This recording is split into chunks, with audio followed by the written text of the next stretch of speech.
അമേരിക്കയിലെ വാഷിംഗ്ടൺ സംസ്ഥാനത്തെ ലോങ്ക്യൂവിലുള്ള pulp and paper മില്ലിലുണ്ടായ അതിശക്തമായ സ്ഫോടനവും അതിനെ തുടർന്നുണ്ടായ ദുരന്തവും രാജ്യത്തെയാകെ നടുക്കിയിരിക്കുകയാണ്.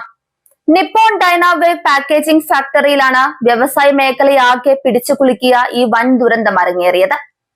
കടുത്ത രാസവസ്തുക്കൾ അടങ്ങിയ കൂറ്റൻ ടാങ്ക് തകർന്നതിനെ തുടർന്നുണ്ടായ സ്ഫോടനത്തിൽ ഒരാൾ തൽക്ഷണം മരണപ്പെടുകയും നിരവധി പേർക്ക് ഗുരുതരമായി പരിക്കേൽക്കുകയും ചെയ്തു.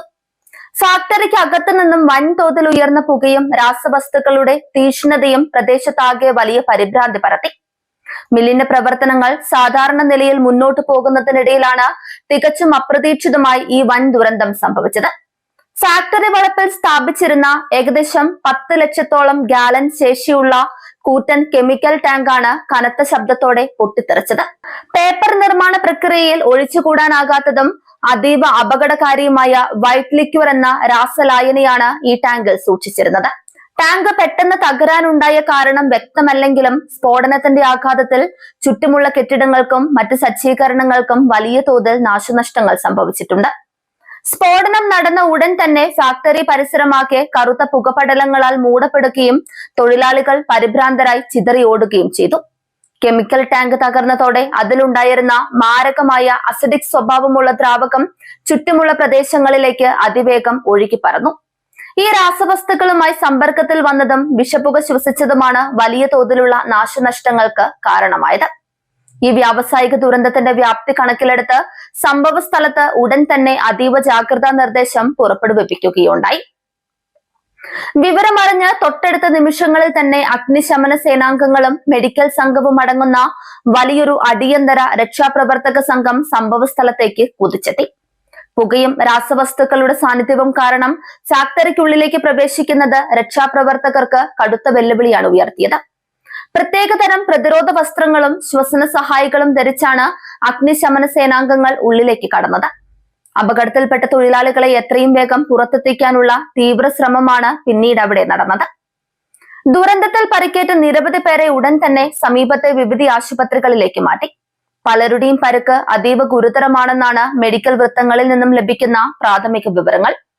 സ്ഫോടനത്തിന്റെ തീവ്രതയിൽ ശരീരത്തിൽ കടുത്ത പൊള്ളലേറ്റവരും അന്തരീക്ഷത്തിൽ പടർന്ന മാരകമായ വിഷവാതകം ശ്വസിച്ച് ശ്വാസകോശത്തിന് ഗുരുതരമായ തകരാറുകൾ സംഭവിച്ചവരുമാണ് ചികിത്സയിൽ കഴിയുന്നവരിൽ ഭൂരിഭാഗവും.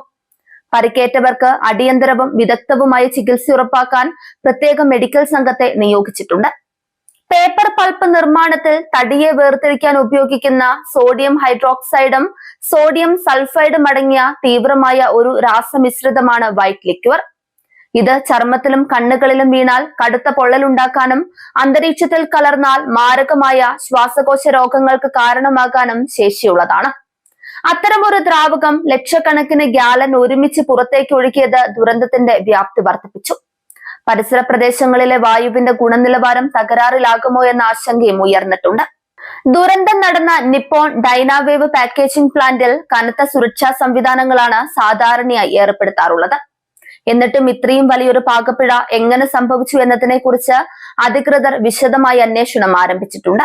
ടാങ്കിന്റെ കാലപ്പഴക്കമാണോ, സാങ്കേതിക തകരാറുകളാണോ, അതോ മാനുഷികമായ അശ്രദ്ധയാണോ ദുരന്തത്തിന് പിന്നിലെന്ന് കണ്ടെത്തേണ്ടതുണ്ട്. വ്യവസായ സുരക്ഷാ വിഭാഗത്തിലെ ഉന്നത ഉദ്യോഗസ്ഥരും കെമിക്കൽ വിദഗ്ധരും അടങ്ങുന്ന സംഘമാണ് നിലവിൽ അന്വേഷണത്തിന് നേതൃത്വം നൽകുന്നത്. ഈ സ്ഫോടനം ലോങ്ക്വ്യൂ പ്രദേശത്തെ ജനങ്ങളിൽ വലിയ രീതിയിലുള്ള ആശങ്കയാണ് ഉണ്ടാക്കിയിരിക്കുന്നത്. ജനവാസ മേഖലകളിലേക്ക് വിഷപ്പുകയോ രാസവസ്തുക്കളോ പടരാതിരിക്കാനുള്ള മുൻകരുതലുകൾ പ്രാദേശിക ഭരണകൂടം സ്വീകരിച്ചിട്ടുണ്ട്.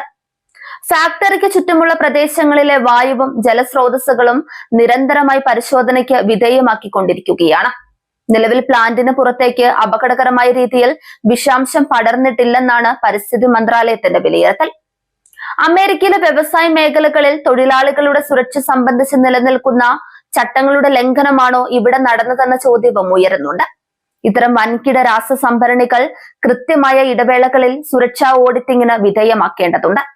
ഈ ഫാക്ടറിയിൽ അത്തരം പരിശോധനകൾ കൃത്യമായി നടന്നിട്ടുണ്ടോ എന്ന കാര്യവും അന്വേഷണ സംഘം പരിശോധിക്കുന്നുണ്ട്. വീഴ്ചകൾ കണ്ടെത്തിയാൽ കമ്പനിക്കെതിരെ കടുത്ത നിയമ നടപടികൾ ഉണ്ടാകുമെന്നാണ് സൂചന. ലോങ്ക്യൂവിലെ ഈ പൾപ്പ് മിൽ പ്രദേശത്തെ നൂറുകണക്കിന് ആളുകൾക്ക് ജോലി നൽകുന്ന പ്രധാനപ്പെട്ട ഒരു വ്യവസായ കേന്ദ്രമാണ്. എന്നാൽ ഈ അപകടത്തോടെ പ്ലാന്റിന്റെ പ്രവർത്തനം പൂർണ്ണമായും താൽക്കാലികമായി നിർത്തിവെച്ചിരിക്കുകയാണ്. സ്ഫോടനം നടന്ന സ്ഥലം പൂർണ്ണമായും സുരക്ഷിതമാണെന്ന് അധികൃതർ സാക്ഷ്യപ്പെടുത്തുന്നതുവരെ ഫാക്ടറി വീണ്ടും തുറക്കില്ല. ഇത് പ്രദേശത്തെ സാമ്പത്തിക രംഗത്തെയും തൊഴിലാളികളുടെ ഉപജീവനത്തെയും ബാധിക്കുമെന്ന ആശങ്കയും പരക്കുന്നുണ്ട്. അപകടത്തിൽ ജീവൻ നഷ്ടപ്പെട്ട തൊഴിലാളിയുടെ കുടുംബത്തെ അനുശോചനം അറിയിച്ചുകൊണ്ട് കമ്പനി മാനേജ്മെന്റും രംഗത്തെത്തിയിട്ടുണ്ട്. പരിക്കേറ്റവർക്കും മരിച്ചവരുടെ കുടുംബാംഗങ്ങൾക്കും ആവശ്യമായ എല്ലാ സഹായങ്ങളും നൽകുമെന്നും അന്വേഷണത്തോട് പൂർണ്ണമായി സഹകരിക്കുമെന്നും അവർ വ്യക്തമാക്കി. എങ്കിലും വ്യവസായശാലകളിലെ ഇത്തരം അപ്രതീക്ഷിത ദുരന്തങ്ങൾ ഒഴിവാക്കാൻ കൂടുതൽ കർശനമായ മാനദണ്ഡങ്ങൾ ആവശ്യമാണെന്ന വാദം ശക്തമാവുകയാണ്. ഇതുപോലുള്ള കെമിക്കൽ പ്ലാന്റുകളിൽ ഉണ്ടാകുന്ന ചെറിയൊരു പിഴവ് പോലും വലിയ ദുരന്തങ്ങളിലേക്ക് നയിക്കുമെന്നതിന്റെ ഓർമ്മപ്പെടുത്തലാണ് ലോങ്ക്യൂവ്യൂവിലെ സംഭവം. അഗ്നിശമന സേനയുടെയും ദുരന്ത നിവാരണ വിഭാഗത്തിന്റെയും സമയബന്ധിതമായ ഇടപെടൽ കൊണ്ടാണ് നാശനഷ്ടങ്ങളുടെ വ്യാപ്തി വലിയൊരു പരിധിവരെ കുറയ്ക്കാൻ സാധിച്ചത്. വരും ദിവസങ്ങളിൽ പുറത്തുവരുന്ന അന്വേഷണ റിപ്പോർട്ടുകൾ മാത്രമായിരിക്കും സ്ഫോടനത്തിന്റെ യഥാർത്ഥ കാരണങ്ങളിലേക്ക് വെളിച്ചം വീശുക.